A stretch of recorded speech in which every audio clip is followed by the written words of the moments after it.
신구약 성경은 인류 구원을 위한 하나님의 사랑의 편지인 동시에 약속과 성취로 가득한 하나님의 말씀의 책입니다. 예수 그리스도의 동정녀 탄생, 그리스도의 십자가에 못 박혀 죽으심과 부활에 대해서 구약의 선지자들이 계속해서 이구동성으로 전했는데, 복음서에 보면은 그 모든 예언들이 다 성취된 그 내용이 기록되어 있습니다. 주전 830년에 요엘 선지자를 통해서 성령을 보내주실 것을 약속해 주셨는데, 사도행전 2장을 통해서 또 그것이 성취된 것을 보게 됩니다. 주님께서 다시 오신다는 재림의 약속도 머지않아서 곧 이루어 주실 것입니다. 또한 신구약에 기록된 수많은 하나님의 약속의 말씀들이 믿고 기도하며 순종하는 자들에게 그대로 다 이루어져 가는 그런 역사를 우리는 우리의 신앙생활에서 또 체험해 나가고 있습니다. 그래서 우리가 지난주에 드린 말씀은 약속의 성취로 오신 성령님에 대한 말씀을 드렸고, 또한 두 번째는 오순절날 오신 성령님은 믿는 자들과 영원히 함께 계시기 위해서 오신 것입니다. 구약시대에는 특정한 인물을 위해서 특정한 사람들에게 성령께서 임재하셔서 그들을 통해서 하나님께서 원하시는 그런 일들을 부분적으로 이루어 가셨지만은, 신약시대에 와서는 예수 그리스도를 구세주와 주님으로 믿는 모든 사람들에게는 누구에게나 임하여 주시고 또 그들과 함께 하시며 결코 떠나지 아니하시고 영원토록 함께해 주시겠다고 하셨습니다. 요한복음 14장 16절 17절에 보면, 내가 아버지께 구하겠으니 그가 다른 보혜사를 너희에게 주사 영원토록 너희와 함께 있게 하시리니 그는 너희와 함께 계시며 너희 안에 거하심이라. 그렇게 말씀을 하셨어요. 여기서 다른 보혜사라고 하신 것은 사실 예수 그리스도 주님께서 이 땅에 오셔서 하셨던 공생의 모든 사역을 하나로 종합해서 말한다고 하면 그분은 보혜사의 사역을 하셨다고 하는 것입니다. 그렇기 때문에 아버지께 구하는 그 기도는 이제 주님께서 십자가에 못 박혀 죽으시고 또 부활 승천하시게 되면 이제 보혜사 성령께서, 그러니까 다른 보혜사가 와서 너희와 영원토록 함께 있게 될 것이다. 그리고 너희 속에 있게 될 것이다. 그렇게 말씀하신 것을 보게 됩니다. 우리도 함께 해주시는 성령님의 위로와 도우심, 그런 변호가 없었다고 하면은 우리가 살고 있는 험난한 세상에서 믿음을 지키기도 힘들었을 것이고, 삶의 수많은 난관과 큰 산과 같은 문제들을 대할 힘도 없고 쉽게 낙심하고 절망하고 우리의 삶을 포기까지 할 수밖에 없었겠지만, 내가 모신 내 안에 계신 성령께서 순간순간 위로하시고 격려해 주시고 능력을 주셔서 사단 앞에도 무릎을 꿇지 않고 이 세상 앞에서도 절대로 굴복하지 않고 하나님의 자녀답게 믿음을 지키면서 하나님께서 주신 그 귀한 사명도 감당할 수 있게 된 것입니다. 이런 성령님이 여러분들의 마음 가운데 임재해 계시는 것을 확실히 믿으십니까? 고린도전서 3장 16절과 6장 19절의 말씀을 보면 너희가 하나님의 성전인 것과 하나님의 성령이 너희 안에 거하시는 것을 알지 못하느냐. 그러니까 고린도 교회 성도들 중에는 예수를 믿었다고 하면서도 구원받았다고 하면서도 하나님의 성령이 그들의 마음에 성전 삼고 계시는 것을 깨닫지 못했기 때문에 성령님의 도움을 구하지도 않고 그리고 자기 마음대로 자기 생각대로 자기 욕심대로 사는 하나님과 동행하지 못하는 그런 삶을 살아가는 경우들이 굉장히 많은 것입니다. 너희 몸은 너희가 하나님께로부터 받은 바 성령이 너희 안에 거하시는 것을 알지 못하느냐. 그래서 우리 몸은 하나님의 성전이다. 성령께서 우리의 마음에 성전 삼고 계시면서 늘 하나님의 자녀들의 믿음을 지킬 수 있도록 모든 삶의 실패자가 아닌 성공자가 되어질 수 있도록 하나님께서 주신 그 귀한 사명을 어떤 환경 속에서도 어려운 환경 속에서도 믿음을 지키면서 충성할 수 있도록 또 하나님께서 원하시는 그 영혼 구원의 사역을 이루어 갈 수 있도록 만들어 주시는 것입니다. 로마서 8장 16절과 26절에 보면은 성령이 친히 우리 영과 더불어 우리가 하나님의 자녀인 것을 증언하신다. 그러니까 성령께서 분명히 증언하시는 것은 우리가 예수 그리스도를 구세주와 주님으로 내 마음에 모셔드렸을 때에 이제 그 피를 통해서 죄사함 받고 그를 믿음으로 부활의 주님을 믿음으로 말미암아 영생을 얻게 되었다는 것을 확인시켜 주는 그 일을 성령님이 하신다고 말씀을 하신 것입니다. 또한 이와 같이 성령도 우리의 연약함을 도우시며 그랬어요. 도우시나니 우리는 마땅히 기도할 바를 알지 못하나 오직 성령이 말할 수 없는 탄식으로 우리를 위해서 친히 간구하신다 그랬어요. 여러분, 우리가 얼마나 연약한 존재인지 아십니까? 우리는 내가 굉장히 참 모든 면에 있어서 스트롱한 사람인 줄 알지만은 참 연약한 사람들이에요. 우리의 육체가 한때는 강철같이 튼튼하고 그런 것 같았지만은 사실 작은 것 하나에 작은 바이러스 하나를 견디지 못해서 건강이 상하고 심지어 죽음에까지 이르르는 그런 모습도 보게 됩니다. 우리가 살다가 또 어렵고 힘든 일들이 한두 가지 아닙니다.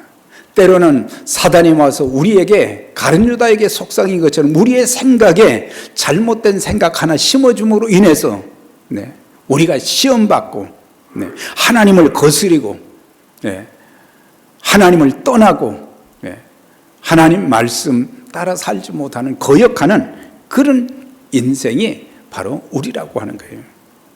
그래서 항상 내 자신은 늘 연약한 존재라고 하는 것을 알고 능력 되시는 성령님께 우리의 모든 신앙과 삶의 문제, 또 사역의 문제, 또 우리가 감당할 수 없는 모든 것 다 의지하게 될 때에 또 도움을 요청하게 될 때에 성령께서 우리에게 은혜를 주시고 능력을 주셔서 모든 일에 시험받지 않고 당당히 하나님의 자녀답게 살게 해 주실 것입니다. 그래서 여기 보면 우리의 삶에 죄의 짐도 많고 또 삶의 문제도 우리가 참 많잖아요. 네, 항상 우리는 이 두 어깨에 무거운 짐들을 지고 있어요. 그러니까 주님께서도 수고하고 무거운 짐진 자들아, 자기 스스로 그 죄 문제를 해결할 수 없기 때문에 내게로 오라, 보혜사 되신 주님께서 말씀을 하셨어요. 그래서 우리 모두가 죄의 짐뿐만 아니라 삶의 짐을 너무 지고 있기 때문에 때로는 우리가 주님 가신 그 길을 따라가고자 십자가를 지고 갈 때도 있는데, 그래서 종종 우리는 그 십자가를 내려놓고 싶은 그런 마음까지 들 때도 많고, 그때마다 성령께서 우리에게 은혜와 능력을 주셔서 능히 그 무거운 것도 지고 갈 수 있도록 만들어 주시는 것입니다. 특히 이제 앞으로 항존직분으로 임직을 받을 모든 분들, 하나님께서 여러분 모두에게 성령의 참 위로와 능력, 꿈을 더하여 주셔서 일평생 신앙생활이 또 하나님을 섬기는 섬김이 갈수록 아름다워지고 또 주님 앞에 더 귀하게 쓰임받는 역사가 있게 되시기를 주의 이름으로 축원합니다. 그런데 우리가 이제 연약해서 하나님 앞에 어떤 기도를 드려야 될지 모를 때에 성령께서 말할 수 없는 탄식으로 우리를 위해서 하나님 아버지께 간구한다 그랬어요. 부활 승천하신 주님께서도 하나님 보좌 우편에서 우리를 위해서 기도해 주시고, 또 성령께서도 말할 수 없는 탄식으로, 기왕이면 좀 기쁨으로 기도하시지 왜 탄식함으로 기도하시는가? 그것은 우리들이 너무 연약한 존재들이라 죄에도 쉽게 넘어지고 삶의 시련도 감당하지 못하고 그냥 무릎 꿇고 세상의 실패자, 마귀에게 실패자로, 사역의 실패자로 우리의 모습이 정말 신앙인답게 아름다워야 되는데, 사실 우리 자신을 보게 되면 하나님 앞에 부족한 것이 참 너무 많아요. 그리고 하나님의 마음을, 성령의 마음을 근심시키게 하는 일들도 굉장히 많아요. 그런데 나는 그걸 모를 때가 많거든요. 그래서 그 문제를 하나님 앞에 내놓지 않습니다. 하나님, 제가 이 작은 일에도 제가 시험 들고 실족하고, 제가 전능하신 하나님이라고 기도는 하지만은 정말 하나님을 신뢰하지 못하고 내 무기력한 것만 보면서 탄식하고 절망하고 포기하고 하나님을 전적으로 의지하지 못하는 그런 모습, 성령님 도와주세요. 성령님 도와주세요. 지혜가 없어서 우리가 실패한 적이 얼마나 많습니까? 하나님의 영광을 가리운 적이 얼마나 많습니까? 성령님, 저에게 지혜로 충만케 해 주옵소서. 지혜 주셔서 이제 하나님의 뜻을 알게 해 주시고, 또한 지혜를 주셔서 사람들과도 참 아름다운 관계를 맺게 해 주시고, 지혜를 주셔서 하나님의 일도 혼자 하지 않고 같이 연합해서 잘할 수 있도록 도와주시고, 우리의 가족들도 주님 앞에 돌아올 수 있도록 성령님, 저들을 어떻게 접근해서 저들에게 복음을 전해서 주님 앞으로 인도할지 그것도 알게 해 주세요. 내 지혜로는, 내 의지로는 못합니다. 우리가 할 수 없는 것은 하나님께서는 다 이루어 주십니다. 할 수 있거든이 무슨 말이냐? 믿는 자에게 능치 못함이 없다고 귀신 들린 아이 아버지에게 말씀했잖아요. 그랬더니 그가 하는 말이, 내가 믿나이다. 주님께서 우리 아들을 고쳐주실 것을 나는 믿습니다. 그런 믿음을 가진 거예요. 여러분들이 연약한 부분, 병든 부분, 인격적으로 참 부족한 부분, 성령님 도와주셔서 치유해 주시고 온전한 그리스도를 닮은 인격으로 바꾸어 주세요. 하나님의 영광을 드러내는 일에만 내 몸을, 내게 주어진 은사와 재능을, 직분을 사용하겠습니다. 하나님이 기뻐하시면서 우리를 치료하시고 깨끗하게 해주시는, 온전케 해주시는 귀한 역사가 있게 될 것입니다. 그래서 오늘 우리가 이제 성령께서 이렇게 우리를 위해서 기도하시기 때문에 그리스도의 사역, 또한 성령의 사역을 본받아서 우리 주변에 영적으로, 정신적으로, 육체적으로 고통당하는 그런 사람들, 삶의 다양한 어려움 가운데 있는 자들을 위해서 위로하고 기도로 도와주면서, 그래서 그들을 굳건하게 세워서 하나님의 귀한 동역자로 함께 일할 수 있는 그런 하나님의 일꾼들, 성령의 도구로 쓰임받게 되기를 바랍니다. 자, 그러면 이제 성령께서 이제 약속의 성취로 오셨을 뿐만 아니라 믿는 자들과 영원히 함께 계시기 위해서 오셨다고 했고, 그 다음에 오순절날 성령 강림은 예수 그리스도의 교회를 세우시기 위해서 오신 것입니다. 성령 강림절은 교회의 탄생일입니다. 그래서 성령 강림과 성령 충만함을 통해서 사도들이 이제 복음을 전하게 되었고, 예수 그리스도의 죽으심과 부활을 전하는 가운데 많은 사람들이 예수를 믿게 되었고, 그렇게 해서 사도행전 2장 42절부터 쭉 보게 되면은 초대 예루살렘 교회가 형성이 되어지고, 그 교회가 참 모이기를 힘쓰고, 기도하기를 힘쓰고, 말씀 배우기를 힘쓰고, 성도들끼리 교제하기를 힘쓰고, 그러면서 사랑을 실천하는 가운데 그 교회가 칭송받는 교회가 되어지고, 날마다 구원받는 사람들을 더하게 하시는 하나님의 역사가 있었던 것을 보게 되는데, 여기서 사도행전 2장에 기록된 오순절 날에 교회가 탄생이 된 거예요. 우리가 이 교회가 교회되려면 3대 요소가 꼭 있어야 됩니다. 교회 간판만 걸었다고 해서 교회가 아니라, 교회가 교회되기 위해서는 3가지가 있어야 되는데, 첫째는 예수를 구주와 주님으로 믿는 하나님의 자녀들이 있어야 된다. 본래 교회라는 것은 건물이 아니라 예수님을 믿는 사람들이 모인 곳이, 한 사람 한 사람이 교회예요.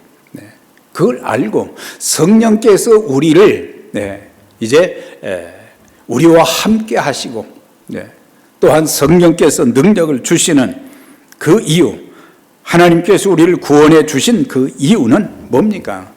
교회를 세우게 하시기 위함이고, 교회를 통해서 땅끝까지 그리스도의 복음을 전하는 일을 위해서 우리를 구원하셨다고 하는 것을 알아야 되는 것입니다.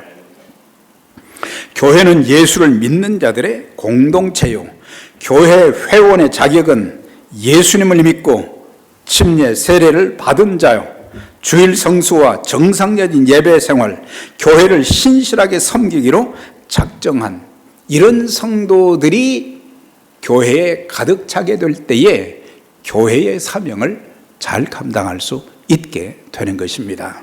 그래서 우리가 기도할 때 하나님 이 빈자리를 꽉 채워주세요 하는 그런 기도도 중요하지만, 더 중요한 것은 우리가 성령 충만함을 받게 해주시고, 성령의 사람들을 통해서 사람들이 변화되게 하시고, 그들이 능력받아서 그리스도의 복음을 전하는, 생동하는 믿음이 있는 그런 자들이 가득 찰 수 있도록 도와주세요. 그래서 하나님의 일이 더 아름답게 이루어질 수 있도록 하나님께서 하나님의 사람들을 더해달라고 하는 그런 기도가 필요한 것입니다.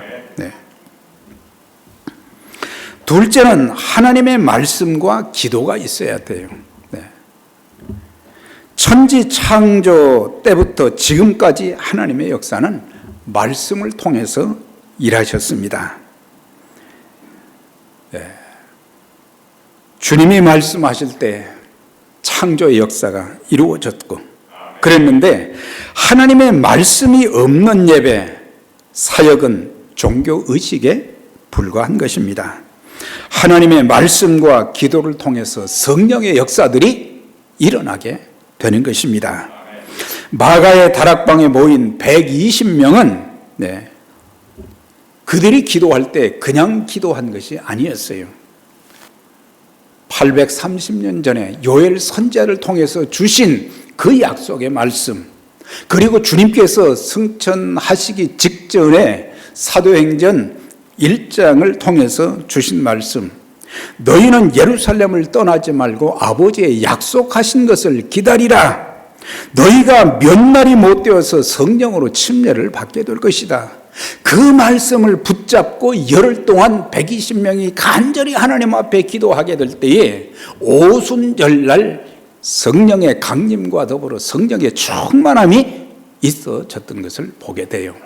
그러니까 우리가 하나님의 교회는 말씀이 역동하는 그런 곳이 교회가 되어져야 되고, 그 말씀을 통해서 사람들이 죄인이라는 것도 알게 되고, 내가 하나님 앞에서 얼마나 부족한 존재인 것을 알기도 하고, 더 나아가서는 우리 모두를 하나님께서 얼마나 바로 성도 한 사람 한 사람을 소중하게 여기는지, 내가 너를 보배롭고 존귀하게 여겼나니, 그리고 사랑하였나니 얼마나 귀한 존재들인지 그런 것들을 이제 깨닫게 해 주시고, 그래서 이 말씀을 붙잡고 그들이 기도하는 가운데 이제 하나님의 성령의 강림과 더불어 성령 충만함이 있었던 것을 보게 될 때에 하나님의 교회의 중요한 요소 중에는 말씀이 살아있고 기도가 살아있어야 되는 것입니다.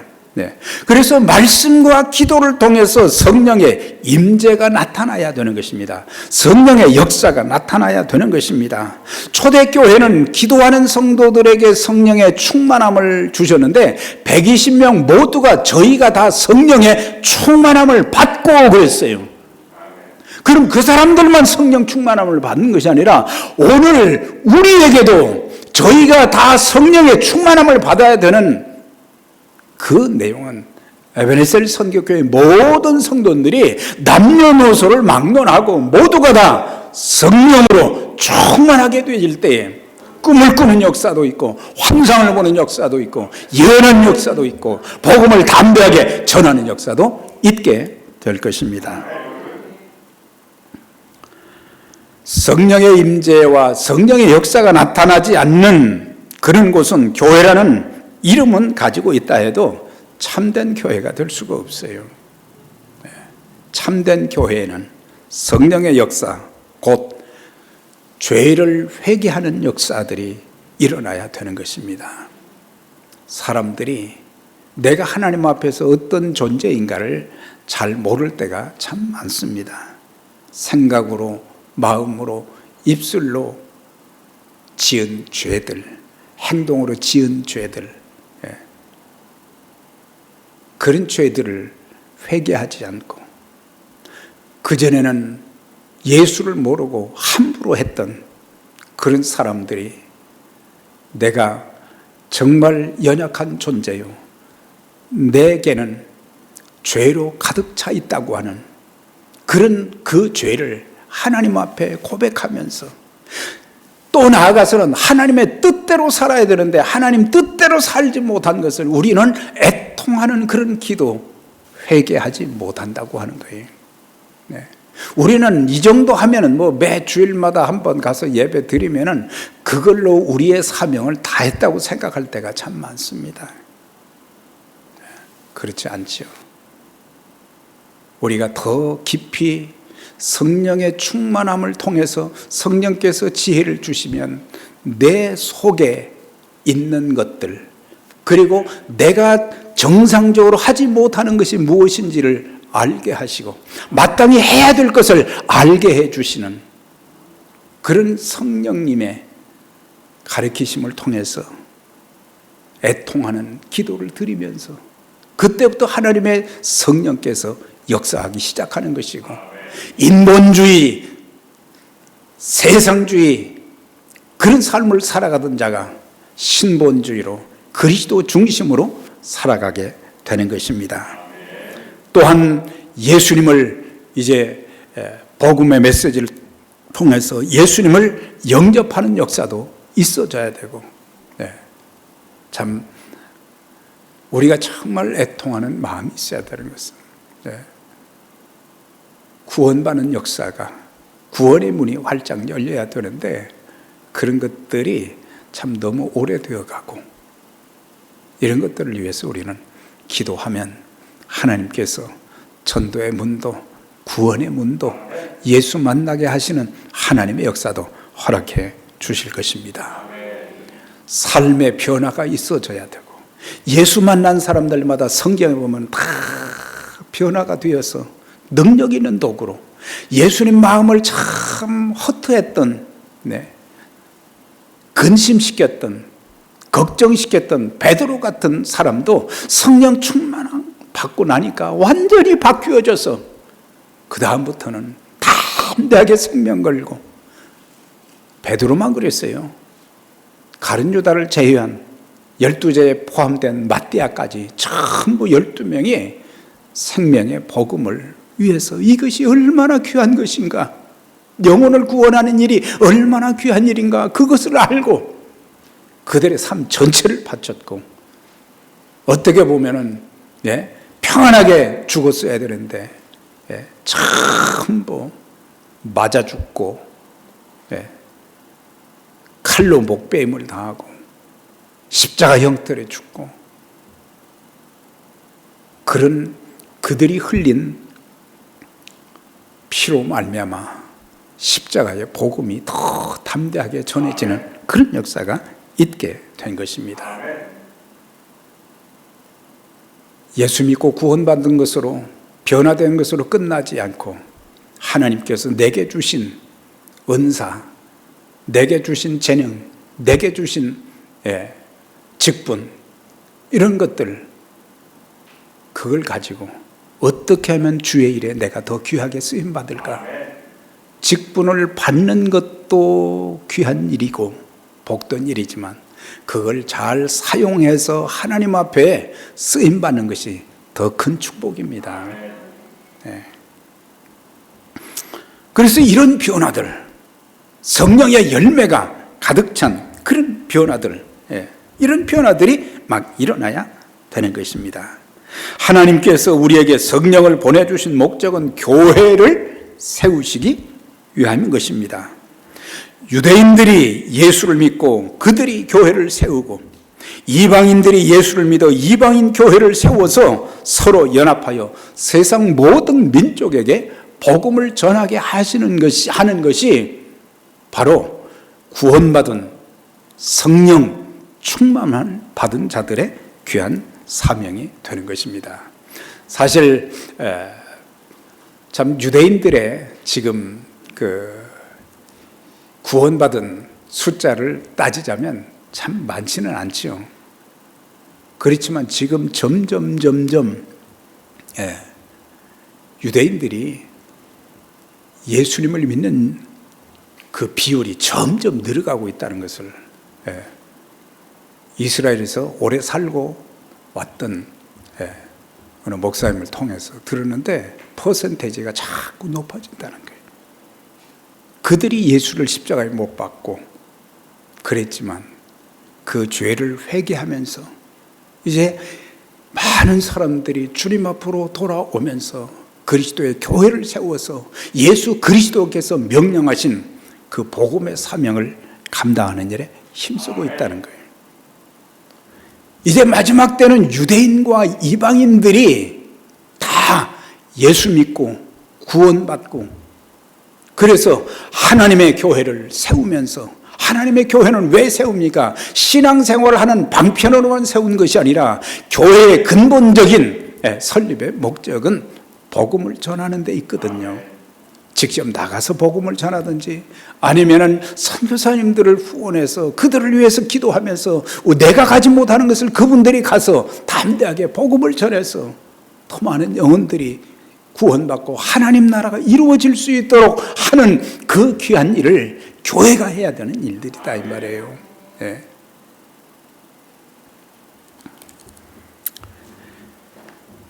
구약의 오순절 절기에 보면 이런 말씀이 있어요. 레위기 23장 16절 17절에 보면 6월절로부터 제7 안식일 이튿날까지 합 50일을 계수하여 새 소재를 여호와께 드리되 너희 처소에서 에바 10분의 1로 만든 떡 2개를 가져다가 흔들지니 그랬어요.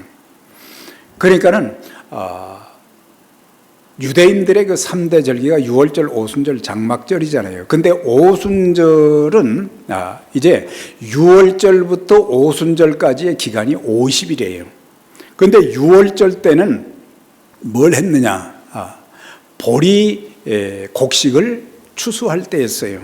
그래서 보리 곡식단을 묶어서 하나님 앞에 제단을 예물로 드리기도 했고, 그런데 오순절이 되었을 때는, 그러니까 밀 추수기에 그때는 어떻게 해야 되느냐? 50일을 계수하여 새 소재를 여호와께 드리고, 소재는 곡식을 갈아서 이제 누룩을 넣고 그 가루에 누룩을 넣어서 떡을 만들어 가지고 떡 2덩이를 만들어서 하나님 앞에 드리는 그런 제사를 드렸어요. 그래서 떡 2개를 가져다가 흔들지니, 그러니까 오순절의 제사는 뭐냐? 떡 2개로 흔들어서 드리는 제사인데 왜 떡이 하나가 아니고 둘인가? 그것은 하나는 이방인을 상징하는 것이요, 또 하나는 유대인을 상징하는 거예요. 그러니까 이 오순절 절기에 유대인과 이방인이 연합하여 한 교회를 이루게 될 것이다. 네. 그래서 사실 성령 강림 때 보면은 깜짝 놀랐던 사람들이 15개국 이상의 사람들이 그 광경을 보게 된 거예요. 이게 어쩐 일이냐? 어떤 사람들은 조롱하는 사람들도 있었지만은 그 놀라운 성령의 강림과 성령의 충만한 역사를 보면서 예수님을 영접하고 죄를 회개하고 예수님을 영접하는 그런 역사가 있고, 하나님의 교회에 이제 영적 유기체가 되어서, 그러니까 유대인들만이 모인 교회가 아니라 이방인들까지 연합해서 모여서 하나님의 교회를 세우고 그리스도의 복음을 증거하는, 오직 성령이 너희에게 임하시면 너희가 권능을 받고 예루살렘과 유대와 사마리아와 땅끝까지 이르러 복음의 증인이 되리라 하시니라. 생명 걸고 복음을 전하게 하는 역사가 있게 될 것이다, 그렇게 말씀하신 거예요. 그래서 왜 하나님께서 성령님을 보내셔서 약속의 성취로 오시기도 했고, 우리와 영원히 함께 계시기 위해서도 오셨고, 또한 교회를 세우시기에 오셨는데, 가장 중요한 것은 교회를 통해서 예수 그리스도의 생명의 복음이 담대하게 전해지는 그런 역사. 그러기 위해서는 우리 모두가 성령의 충만함을 받아야 됩니다. 성령의 능력이 아니면 마귀를 대적할 수 없고, 죄악을 이겨낼 수가 없고, 삶의 모든 시련을 이겨낼 수가 없고, 하나님의 뜻대로 우리 모두가 쓰임받을 수 없게 되는 것입니다. 다음 주에 계속해서 이제 말씀을 상고하도록 하면서 저와 여러분 우리 모두 그냥 1시간 예배 드렸다 그걸로 끝나지 마시고, 하나님 기도할 때마다, 기도하실 때마다 성령 충만함을 주시옵소서. 오늘도 마귀의 밥이 되지 않게 해주시고, 실패하지 않게 해주시고, 실수하지 않게 해주시고, 성령 충만함과 능력을 주셔서 기쁨과 감사함으로 살게 해주시고, 찬송함으로 살게 해주시고, 능력받아서 하나님께서 주시는 지혜를 가지고 하나님의 뜻을 이루는 그런 삶을 살게 해주세요. 그런 가운데 성령의 놀라운 역사가 여러분들의 삶 가운데, 여러분들의 가정 가운데, 우리가 섬기는 에베네셀 선교교회에 계속 있어져서 복음이 편만하게 전해지고, 하나님께서 여기 계시다, 하나님이 살아계시다, 그런 역사가, 그런 소문이 있어져서 하나님께 더 귀하게 쓰임받는 역사가 있게 되시기를 주의 이름으로 축원합니다. 하나님 아버지 감사합니다. 오늘도 우리에게 주신 말씀 기억하고 성령께서 오신 이유를 잘 알고 이제 우리 모두가 과거의 성령 충만이 아니라 지금 성령 충만함을 받아서 매일매일 성령 충만 받아서 능력 받아서 세상에서도 승리하게 하시고 하나님의 은총과 기쁨, 축복이 넘치는 삶, 예수 그리스도의 생명의 복음을 전하는 일에 하나님, 저희들이 한 영혼이라도 더 구원할 수 있는 일에 힘쓰는 성령 충만한 성도들, 교회가 되게 해 주옵소서. 예수님 이름으로 기도드리옵나이다.